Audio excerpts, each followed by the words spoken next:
Previously on the Fan of History, we talked about how the Greeks colonized the Mediterranean very quickly in the second half of the 8th century BC.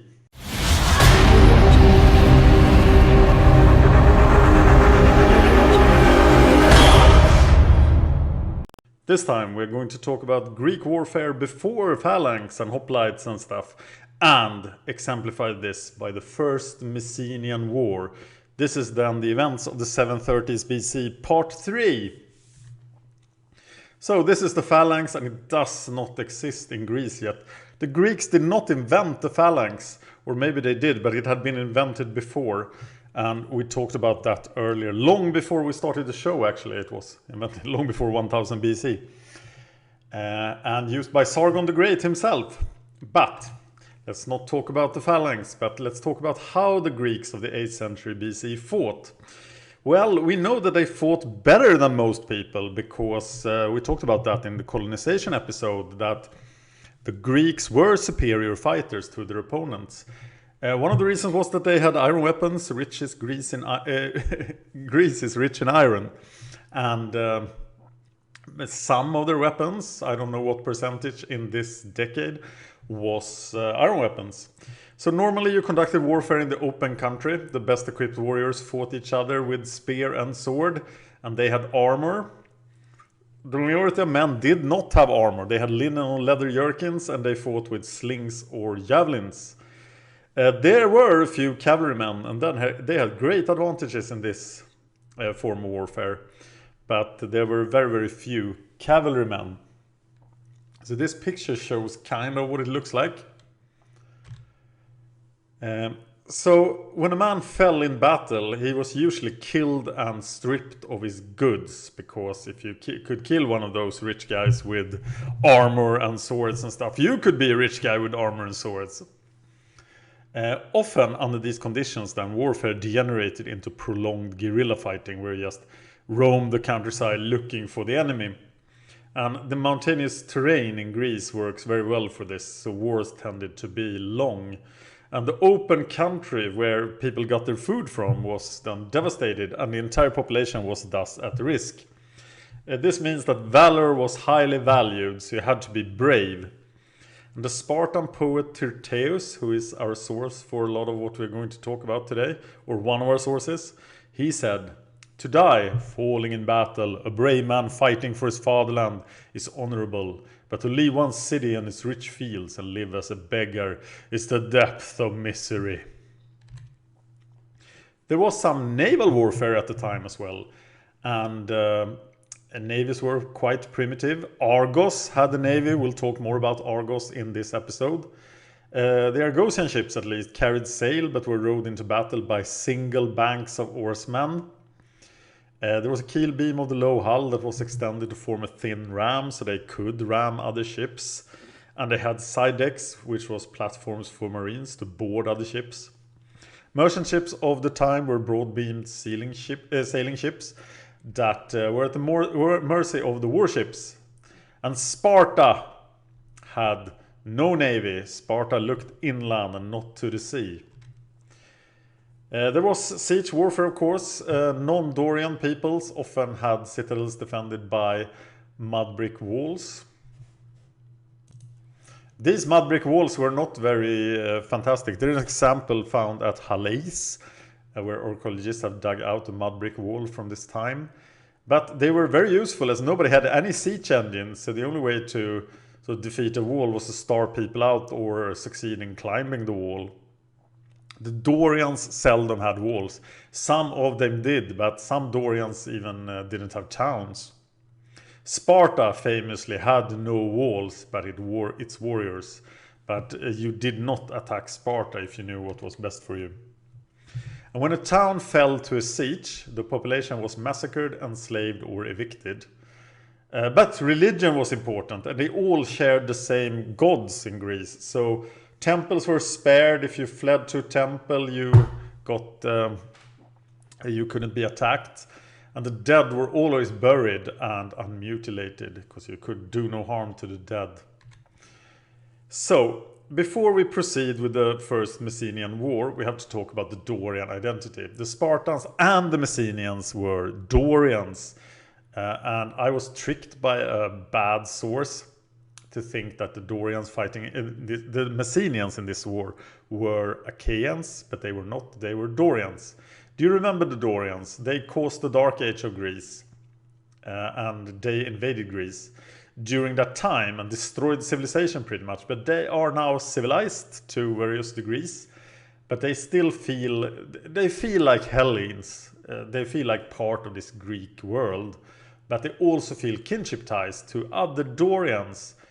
But so they say, and then they ignore those kinship ties, as they do in the First Messenian Wars and in pretty much any conflict between Argos and Sparta. So, Sparta. I made 3 shows about Sparta and I mentioned Sparta all the time, so I'm not going to go into details about Sparta here. You should watch my Legends of Sparta, Life in Sparta and Women of Sparta.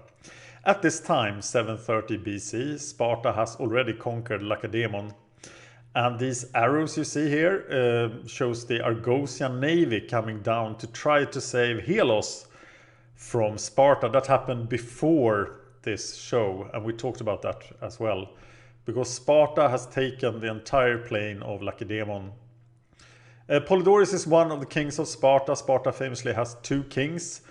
There is a council of elders. The ephors keep the kings in check. And every adult male tries to be an equal in the Spartan army. And there's a strong warrior ethos. There are approximately 6,000 fighting equals in Sparta in 700 BC.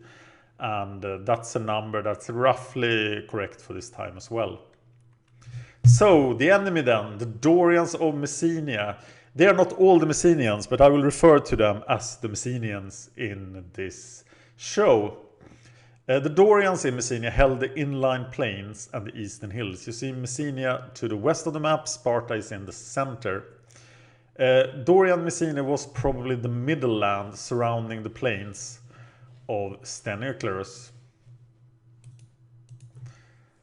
Like Sparta, they looked inland instead of to the sea, but they had just fought their way to the coast in the south. It's unclear where, but probably by the river plain at the head of the Gulf. And the other non-Dorian peoples in Messenia were on the retreat from the Dorians. They were doing good before they got into this fight. Messenia also has 2 kings. The kings at the start of the war are Androcles and Antiochus. I was surprised at the name Antiochus, as that is the name of Seleucid kings much later. So there is a lot of discussion about when this war is dated.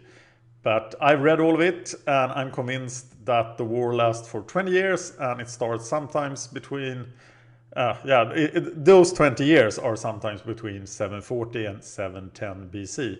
It is a very reliable date compared to many other dates from this time. Remember, the Greeks don't record their history properly until the 6th century BC. But people use the Messenian War as a dating source for other things. So it's fairly reliable, though not as reliable as the Olympics. So we have to understand why these 2 Dorian peoples went to war with each other. But to understand this, we have to look at an incident that took place a whole generation before the war at the Dorian temple of Artemis Limnatis. The temple of Artemis Limnatis is a Dorian sanctuary where only Dorians are allowed. And it was located in the mountains between Messenia and Sparta. So it was sort of shared between Messenia and Sparta. And the sources do agree that some Spartan virgins and some Messenians and possibly and a Spartan king was at the location at the time of the incident.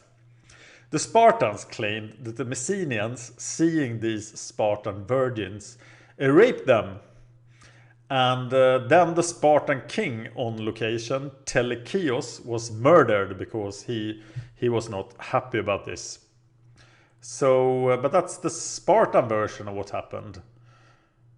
The Messenians then, they say that, okay, there were Spartan virgins there, but they were beardless soldiers disguised as girls.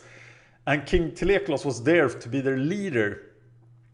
And they were disguised because they wanted to get close to the Messenian aristocracy and murder them in the temple.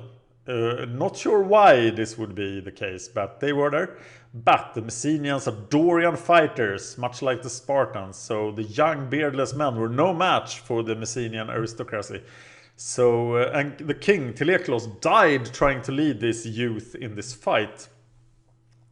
But it was a cause of hatred, and this was unresolved at the time when the war started. But it was not the incident that started the war. Because then we have to talk about Polychares. Polychares was an athlete and an Olympic victor. He had won the Olympics. That was a great honor. And at this time there hasn't been that many Olympic games, so this is very rare. But he has some cattle. And in order to find food for his cattle, he was leasing some land from a Spartan named Eulphnos. I'm sorry for butchering these Greek names. I'm horrible with them, and I'm really sorry. So the grazing land was on the Messenian border, but on the Messenian side of the border, but they were owned by this Spartan villain pretty much. This guy is not friendly. And when Polychares was elsewhere, Eulphanus sold all his cattle to some merchants and claimed that pirates came and took your cows and your goats. Maybe those were just goats, I'm not sure. But there was a herdsman that revealed the facts to Polychares, and Polychares got very angry. So he went to the Spartan and said, "Oh, how are you going to repay me for this?" And Eulphanus said, "I have to go back to Sparta to get the money, and then I will pay you." But for some reason, Polychares' son went with the Spartan, probably to keep him in check and see that he really got the money. That's what I think. But as soon as Eulphanus was safe on the Spartan side, he murdered Polychares' son. And then Polychares was really upset, but he went the proper way and talked to the Spartan magistrates. He sent them messages, "This guy killed my son, took my herd, I'm really mad." But he didn't receive a reply. So being strong, athletic, he took out his rage on random Spartans he encountered in the border territory and killed them. The Spartan magistrates finally reacted then, and they demanded that Messenia would extract the Olympic victor, or extradite the Olympic victor, and send him to Sparta for punishment. But the Messenian magistrates said that Eulphanus is a villain and we have to punish him.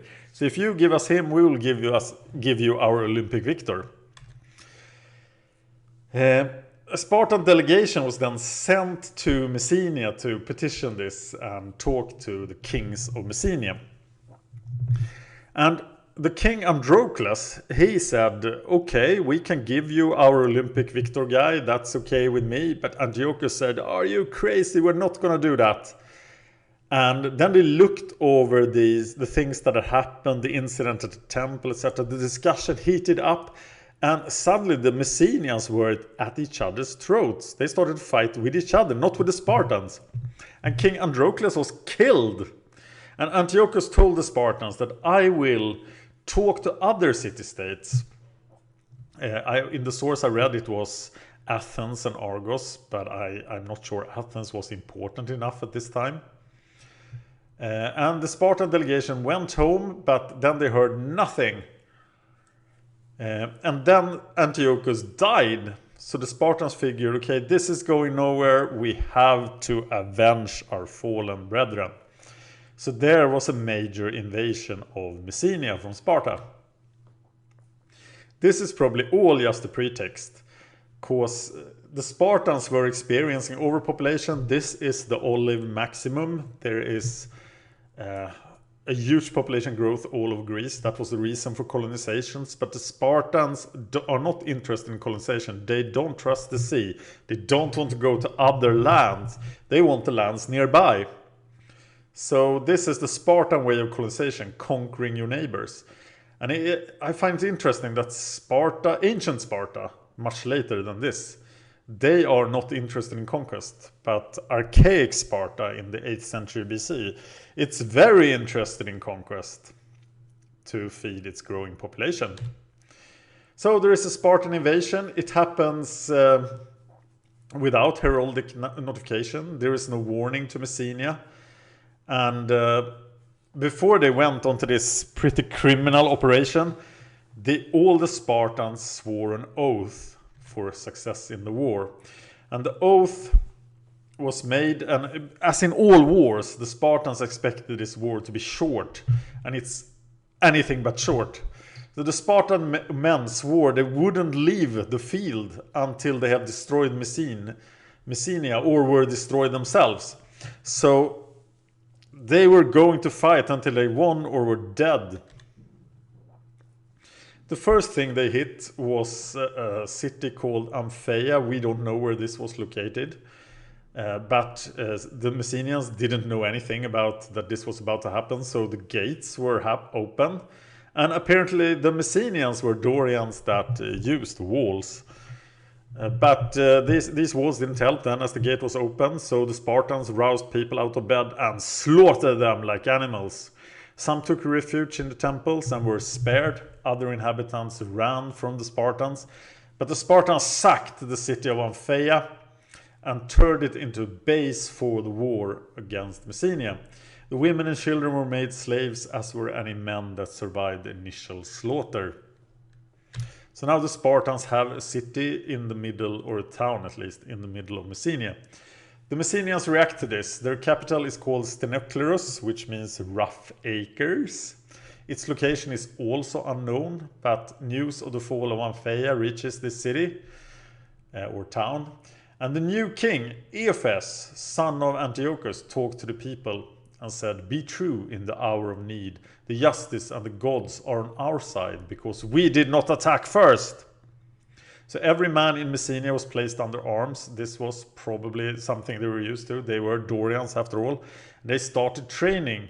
But Ephes wasn't stupid. He knew that the Spartans were already superior fighting men to anyone else, pretty much. So his plan was defense, fortifications and garrisons, very non-Dorian of him. And he said, "We are not going to go into the field and fight the Spartan army." So this is very much the Urartu tactic versus the superior Assyrian army. And stay tuned, because there is still going to be Assyrians fighting Greeks in this show. And we'll see which army is the best. There were critical voices against the war. Some Dorians of Messene said that we favor a peaceful settlement. We want this thing to be resolved by discussion. But they were banished. And being banished, they managed to latch onto the colonization of Aegium. So all those people that were banished traveled across the sea and disappeared. Some Spartans also questioned the rightness of attacking their Dorian brothers. But King Polydorus of Sparta said, "We march against a land that is not divided into lots." Meaning that the Messenian way of running things was wrong. People were not equal in Messenia. And the Spartans were all about equality and war. And then the war was on. Well, this war lasts 20 years. And there are many legendary details. There are many unclear details. There are problems with the timing. But the Spartan army cannot return home. So it has to harass Messenia. And if they couldn't be in Messenia because the Messenians were winning currently, then they were in the mountains right next to Messenia, ready to attack again. They were being supplied from Sparta, but they did not go back to Sparta. The Messenian army fought a defensive war, hiding behind walls. And but there are a lot of legends from this war. But I want to talk about a great battle outside Ampheia. There are some details with the description of this battle, but I'm gonna tell you, this is the first battle I really detail in on this show, and I was thinking about doing graphs and stuff, but it's so legendary that I didn't bother. Sorry about that. So the Messenians decide to face the Spartans in open battle. A couple of years have gone by. We are somewhere in the last third of the war, I think. King Ephes of Messenia has command of the Messenian left flank. There's a guy called Cleonis. He commands the Messenian center. And Pythartos is the Messenian in command of the right. On the other side, a noble Spartan called Erulion commanded the Spartan center, while the kings commanded the left and the right. King Polydorus is on the left and King Theopompus is on the right. Theopompus got the job of talking to the Spartans before the war, and he talked about glory, wealth, and the oath they had all taken, and they had to win this if they wanted to return home. King Euphrates spoke to the Messenians and presented to them the threat of death or slavery, reminding them of the fate of Ampheia. The signal to advance was given simultaneously on both sides. And the Messenians, they did things the Dorian way. They charged bravely. The heroic way, the sort of Iliad way. The Iliad hasn't been put on print yet, but the Iliad is everywhere in Greece, being recited orally. And they know that they want to do heroic, brave deeds by themselves. They want to charge big champions and kill them on the other side. But the Spartans are more clever than that. They are disciplined. They do not break rank. They hold the line. And they don't put the individual over the group. This sounds like a phalanx, doesn't it? And there is a lot of discussion if there was actually a phalanx.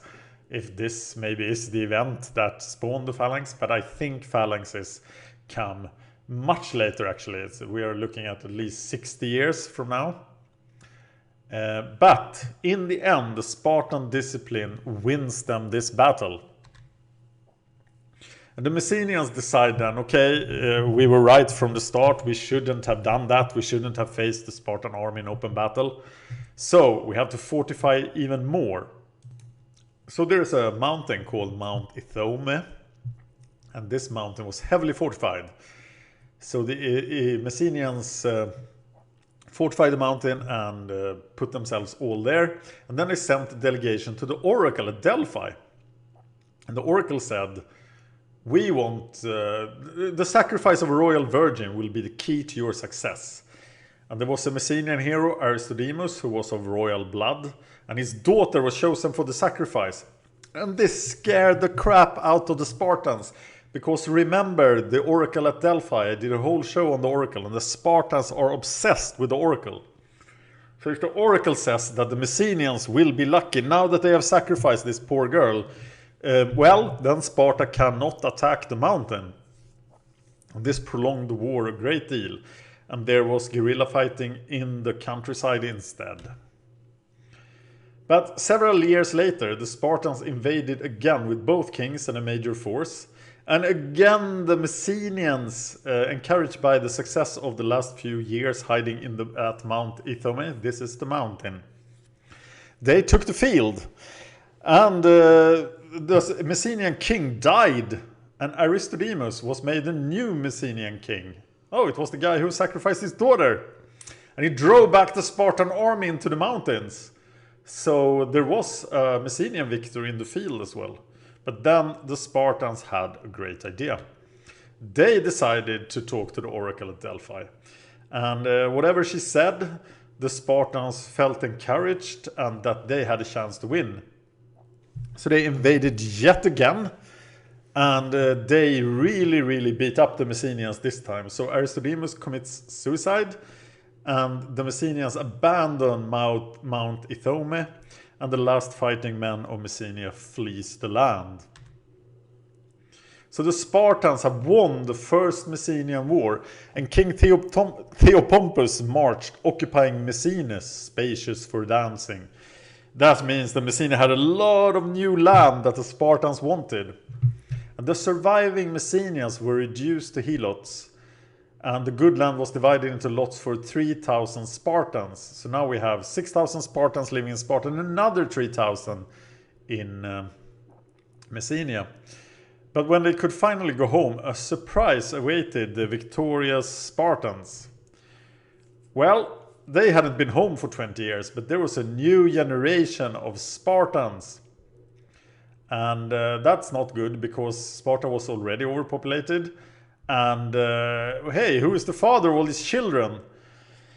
And it turns out that the Spartan women grew bored with waiting, so they yeah, they got what they needed from other men. These men were probably the Perioklii or the Helots, or even the young Spartans, the Spartans that were children when the Spartan men left, who had then grown up. But there was a lot of bastard children in Sparta. And this leads to a very strange situation, because Sparta didn't colonize, but now Sparta decided to colonize. And they decided to send away all of these bastard children to Italy, to Taras, which was later called Tarentum or Tarento. And the presence of this Greek colony, unique in its origin, being a Spartan colony, will affect Roman history much later. Before I end today, I want to talk a bit about the other Greek states, because we have all these city-states. There is a lot of city-states in Greece itself. And here's a famous other oracle from Delphi. So the men of Aegium, they went to Delphi and asked a question of the oracle. They asked, who are better than we?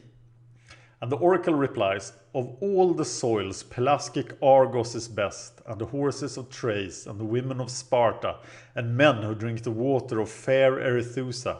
But better than these are those who dwell between Tiryns and Arcadia, rich in flocks, the Argives of the linen corslet, pricks of war. But you, men of Aegium, are neither third, nor fourth, nor 12th, nor in account, nor reckoning. So burn, you are worthless, men of Aegium. And I don't know where Aegium is, so that's how worthless they were. But see the Argos, the men from Argos mentioned 2 times. Turns out that Argos is the strongest state in mainland Greece. Argos is also Dorian, and they are at odds with Sparta. They did try to help the Achaean city of Helos against Sparta earlier. And Sparta is strong, and all the Spartans are warriors, but Argos is stronger, and they are also all warriors. It is possible that Argos actually stepped into the First Messenian War to save the Messenians, but they failed. But there is definitely a lot of bad blood between Argos and Sparta when we move on with our show. So I said that this was the First Messenian War, but I also said that Messene was crushed. That the Dorians of Messenia they're not there anymore.